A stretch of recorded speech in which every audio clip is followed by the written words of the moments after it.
Well, here it is, Denver, kind of a hometown race for you. I know you're from Cortez. That's about 7 hours. You said a couple mountain passes you had to pass over to get here, but you still got to be happy to be here. It's just a feel good, really, being in the home state. I mean, you know, we've obviously have our motocross race here in the summer, and you know, when we're in town, you know, we'll come down to Denver and you pass by Mile High State and you're like, man, we should be racing there. So it's really nice to be here, and hopefully we get the good crowd, and you know, it's good conditions and we can keep coming back here. So I feel like it's something we've been missing, so it's cool.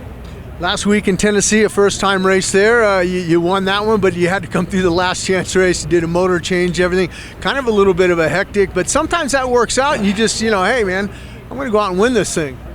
Oh, it was just madness.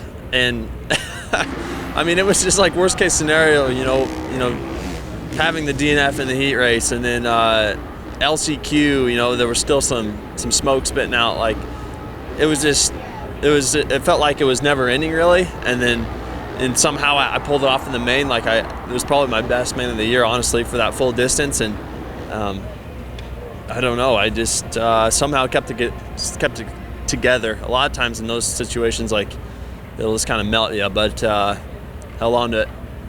The other thing I want to ask you, the altitude, I know it's not going to affect you. You're good with the altitude, but the weather, I got some gloves on.